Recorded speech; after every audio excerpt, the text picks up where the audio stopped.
தமிழக சட்டமன்ற தேர்தலில் 234 தொகுதிகளிலும் மக்கள் காட்டிய ஆர்வம் ஜனநாயகத்தின் வெற்றியாக பார்க்கப்படும் நிலையில் திமுக சார்பில் போட்டியிட்ட செந்தில் பாலாஜி இந்த தேர்தலில் ஓட்டு போடவில்லை என்ற செய்தி பேசுபொருளாக மாறியுள்ளது. தமிழகத்தின் அரசியல் எதிர்காலத்தை தீர்மானிக்கும் 2026 சட்டமன்ற தேர்தல் நேற்று ஒரே கட்டமாக விறுவிறுப்புடன் நடந்து முடிந்தது. காலை 7 மணிக்கு தொடங்கிய வாக்குப்பதிவு மாலை 6 மணி வரை தொய்வின்றி நடைபெற்றது. இந்த தேர்தலில் முன் எப்போதும் இல்லாத வகையில் திமுக, அதிமுக, நாம் தமிழர் கட்சி மற்றும் தமிழக வெற்றிக் கழகம் என 4 முனை போட்டி நிலவியதால் ஒவ்வொரு வாக்காளரின் முடிவும் முக்கியத்துவம் வாய்ந்ததாக கருதப்படுகிறது. இந்த தேர்தலில் மிகவும் எதிர்பார்க்கப்பட்ட நட்சத்திர தொகுதிகளில் ஒன்று கோவை தெற்கு. கடந்த முறை கோவையில் திமுக சந்தித்த பின்னடைவை சரி செய்ய முதலமைச்சர் ஸ்டாலினின் நம்பிக்கைக்குரிய தளபதியாக கருதப்படும் செந்தில் பாலாஜியை இம்முறை கரூரில் இருந்து கோவைக்கு மாற்றினார். கோவை மாவட்ட திமுக தேர்தல் பொறுப்பாளராகவும் இருக்கும் அவர் அந்த மண்டலத்தின் வெற்றி வாய்ப்புகளை உறுதி செய்யும் பெரும் பொறுப்பை சுமந்து இம்முறை களமிறங்கினார். இந்த நிலையில் வேட்பாளர்கள் அனைவரும் தங்கள் சொந்த தொகுதியிலோ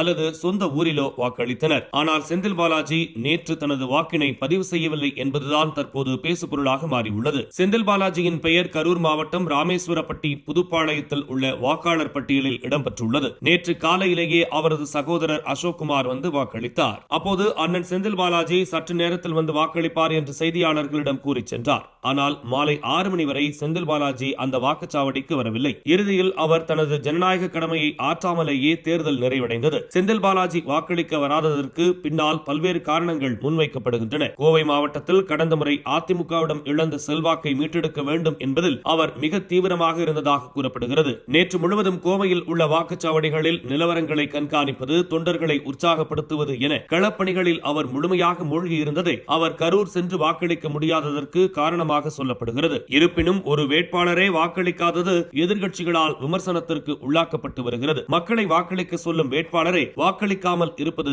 சரியா என்ற கேள்விகள் சமூக வலைதளங்களில் எழுப்பப்படுகின்றன.